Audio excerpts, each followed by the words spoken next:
dari orang yang sakit kemarin, tapi saya singkat ya. Orang yang ketika dia sakit, maka apa kata Rasulullah? Sakit itu ketika ada orang yang sakit parah, kemudian dia mendekati sakaratul maut, dan sakaratul maut itu sendiri kita tidak tahu. Maka talkinkan ya. Talkinkan dengan kalimat la ilaha illallah. Talkin itu artinya menuntun ya. Kalau kita dengar bahasa talkin itu adalah menuntun, sebenarnya menuntun. Ketika kita mentalkinkan mayat di kuburan, artinya menuntun ahli kubur itu supaya mengikuti ini kata-kata yang diberikan oleh orang yang mentalkin. Misalkan man rabbuka, siapa Tuhanmu. Oh, nanti kalau ada malaikat yang datang menanyakan siapa Tuhanmu, jawab bahwa Tuhanku adalah Allah. Ini salah satunya begitu. Jadi ketika orang masih dalam keadaan sakit, sama Rasulullah dianjurkan untuk mentalkinkan, untuk menuntun dengan kalimat la ilaha illallah. Kemudian suratul Yasin. Apa sih gunanya suratul Yasin ketika orang itu dalam keadaan sakaratul maut? Suratul Yasin itu untuk mempermudah keluarnya roh. Jadi suratul Yasin itu untuk mempermudah keluarnya roh. Jadi itu dibacakan ketika orang sedang sakaratul maut. Nah, monggo silakan Ibu yang mau masuk. Sini. Nah, silakan. Nah, monggo Bu. Kasih tempat di situ biar Ayolah, masuklah. Nah, ya gini, ada perwakilan dari Ibu. Ya, iya toh. Nah, Situ dingin aja. kayaklah bawa sajadah. Itu makanya sajadah. Ada sajadah itu. Depan. Jadi saya ulangi, ya ini ibu-ibu ya yang baru datang, silakan dilihat. Ini ibaratnya belum jadi mayit. Ini masih dalam keadaan sakit ya. Ketika orang dalam keadaan sakit, Rasulullah menganjurkan untuk mentalkinkan orang yang sakit ketika dia mendekati sakaratul maut. Kalau kita lihat itu parah, wes ambekane wes Senin sampai Sabtu. Ya, kan Senin Kamis. Jauh lagi Senin Sabtu. Ya, kangelan. Nah, ini dianjurkan untuk mentalkinkan. Talkin itu saya ulangi lagi. Monggo Mbak, Bu, sini Bu. Talkin itu sekali lagi artinya menuntun. Jadi mentalkinkan mayat atau mentalkinkan orang sakit atau menuntun orang yakin dengan cara melepaskan atau mengucapkan kalimat tauhid, yaitu la ilaha illallah Muhammadur Rasulullah. Nah, ketika orang itu meninggal kemudian bisa mengucapkan kalimat itu, maka Allah menjamin pasti masuk surga karena imannya pada waktu itu sedang on ya, sedang on. Nah, kemudian saya ulang lagi, tadi sudah saya sampaikan karena dulu belum datang. Suratul Yasin itu dibacakan orang sedang sakaratul maut itu untuk mempermudah keluarnya roh ya. Jadi kok iso ada orang mati-mati ya kan apa duwe cekelan. Jadi ini bacakan saja suratul Yasin. Ini adalah perintah dari Rasulullah Shallallahu Alaihi Wasallam. Jadi kita nggak usah kita itu berpikir aneh-aneh. Wah, itu jangan cekelan dari guru sana. Dia panggil aja gurunya, suruh ke sini, suruh mengeluarkan roh. Roh itu kekuasaan siapa? Allah, bukan kekuasaan manusia. Jadi yang menggenggam roh kita semua itu Allah. Termasuk rohnya malaikat, rohnya jin, rohnya semua binatang-binatang Allah yang menggenggam. Maka dari itu suruh mempermudah keluarnya itu dengan membaca suratul Yasin. Kemudian selanjutnya ketika mayat ini orang sudah meninggal dunia, nah tahu ini sudah jadi mayit, kemudian kita persiapkan yaitu kain kafan. Sebelum mayat itu diantar ke tempat pemandian, maka kain kafannya dipersiapkan dulu ya. Kain kafannya untuk wanita ya, untuk pria atau untuk laki-laki ini adalah 3 lapis ya, 3 lapis. Rasulullah ketika meninggal dunia, Rasulullah itu dibungkus dengan 3 kain lapis. Yang 2 lapis adalah kain kafan yang satu lapis, kain kafannya dari Yaman itu, waktu itu ya. Terus yang satu lapis adalah kain selimut yang bergaris. Jadi ketika ini ya, ketika ada mayat kemudian kain kafannya kurang, ini boleh dibungkus dengan kain yang cukup untuk membungkus mayat, contohnya seperti kain apa jari. Nah, itu bisa. Kain selimut juga bisa, bukan hanya kain kafan. Ini yang dicontohkan ketika para sahabat dulu membungkus, dan Aisyah juga Abu Bakar pada waktu itu membungkus mayatnya Rasulullah SAW, dibungkus dengan 2 lembar kain kafan dan 1 kain selimut yang bergaris. Ini adalah tiga lapis. Rasulullah tanpa diberi baju dan diberi surban ya, atau penutup kepala. Ini jelas ya. Kalau untuk laki-laki adalah 3 kain lapis ya. Kemudian ukuran meternya berapa? Ini ditentukan sama orang yang meninggal, besar kecilnya. Tapi pada umumnya 3 lapis itu kalau ukuran sedang itu adalah 9 meter ya. Ukurannya 9 meter kalau yang sedang. Ini laki-laki. Sekarang perempuan. Perempuan harus berapa lapis? Perempuan adalah 5 lapis. Ini juga contoh ketika dari Rasulullah SAW. Ini kain untuk perempuan adalah 5 lapis. Yang pertama adalah kain lebar, ya, kain lebar ukurannya sama. Artinya ukurannya seukuran orang yang meninggal. Ini panjangnya. Kalau panjangnya orangnya 2 meter, ya 2 meter. Ya, 2 meter dilebihi satu apa kemarin? 1 jengkal atau sakilan ya. Ya, 1 jengkal. Kemudian setelah itu dihampar, kemudian lapis yang kedua apa? Jilbab ya, jilbab. Kemudian lapis yang ketiga baju kurung. Kemudian lapis yang keempat adalah ini, apa ini namanya maxi ya, bilang orang. Ini rok yang panjang itu ya, yang sampai di bawah mata kaki. Itu sebenarnya itu. Kemudian lapis yang kelima adalah celana dalam. Nah, ini adalah lapis bagi kaum wanita. Nah, terus ukuran meternya berapa biasanya? Pada umumnya kalau badannya itu artinya sedang, enggak gemuk, enggak kurus, ya kalau kurus mungkin ya tambah enak. Nah, ini ukurannya 12 meter. Tadi kalau laki-laki berapa meter? 9 meter. Kalau perempuan 12 meter. Dan di sini apa perlengkapan apa saja yang harus disiapkan? Pertama, yang kain kafan itu sudah disiapkan. Kemudian ini ada yang lupa tadi, tali ya, tali disiapkan. Tali itu ada yang 3, ada yang 5, ada yang 7. Kita ambil yang tengah-tengah, yang sedang-sedang saja. Ya, ambilnya berapa? 5. Yang kemarin ambilnya 5. Jadi pas 5 itu. Kemudian setelah kain kafan, apalagi yang perlu kita siapkan, yaitu kapas. Ya. Kapas itu untuk menutup setiap lubang yang ada di mayat. Ya. Baik itu lubang hidung, lubang telinga, lubang mata, lubang mulut, kemudian di pusat dan lubang kubur ini semuanya ditutup dengan kapas yang telah disediakan. Biasanya itu dibumbui dengan cendana. Ya. Biasanya dibumbui dengan ini cendanya yang juga dihancurkan. Nah, ini persiapan yang perlu kita siapkan di waktu mau mengafani. Kemudian apalagi? Kemudian wewangian. Ya, wewangian ini kalau dulu zaman saya kecil itu minyak apa? Serimpi ya.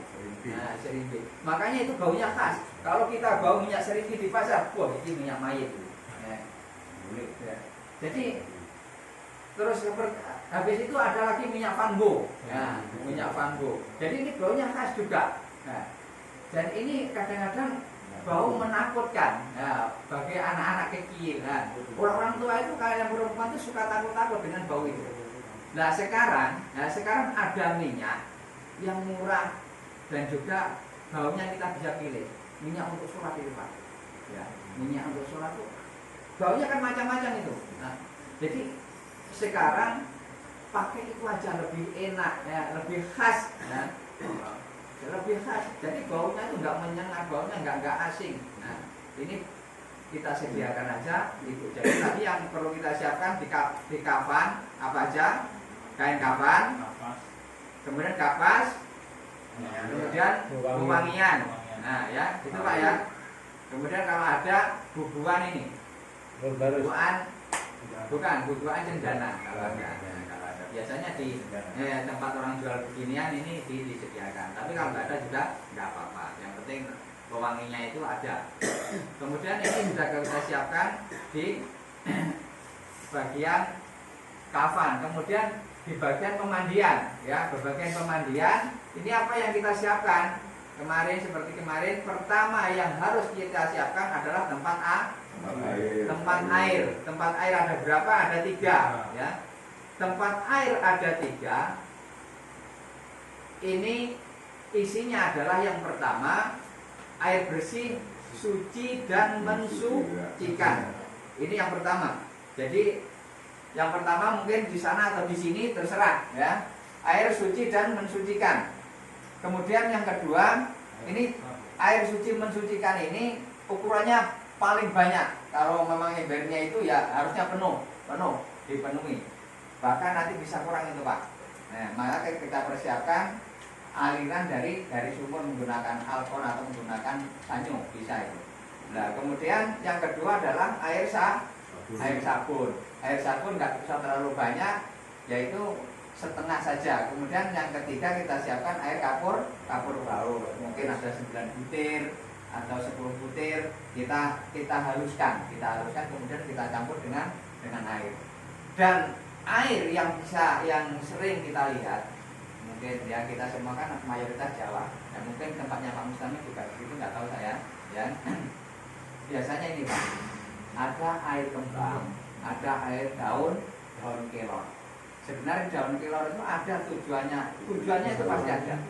Ya, daun kelor itu biasanya untuk menggugurkan ya ilmu-ilmu yang mungkin masih tersisa atau susuk-susuk yang masih tersisa. Sebenarnya orang yang sudah meninggal ketika darahnya itu tidak berfungsi lagi, ya darahnya tidak mengalir lagi, itu semuanya sudah hilang, hangus sudah. Ini. Jadi untuk apa? Itu loh, untuk apa? Artinya menggugurkan susuk, menggugurkan ini ilmu-ilmu itu sudah nggak punya ilmu lagi.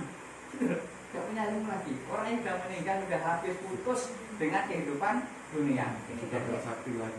Nggak sakti lagi. Belingo itu nggak sakti lagi. Belingo itu bidangnya orang Jawa itu untuk tolak sawan. Ya.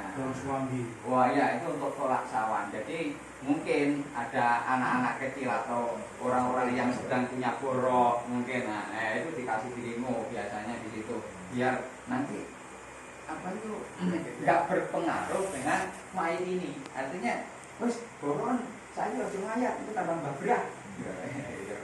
Ini adalah padahal kita takziah itu wajib, takziah itu penting. Ketika kita ada tetangga kita yang meninggal kemudian kita takziah, maka ini adalah penghibur bagi orang yang kesusahan, seripahan. Gitu.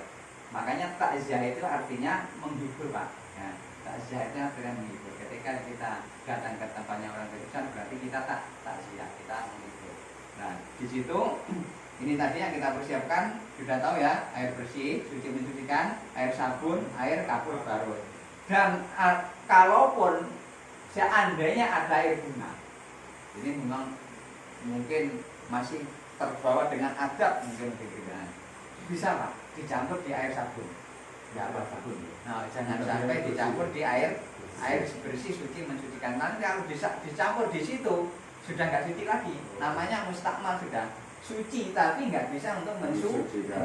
Ini mustakmal Pak. Jadi bisa campur aja di air sabun. Ya, jadi penorangan artinya biar nggak ada keributan di situ. Nah, jadi sudah saya siapkan dari tadi golek malah. Nah, ini kita hargai, kita hormati, nanti kita bisa mengangkatnya, kita campurkan di air sabun.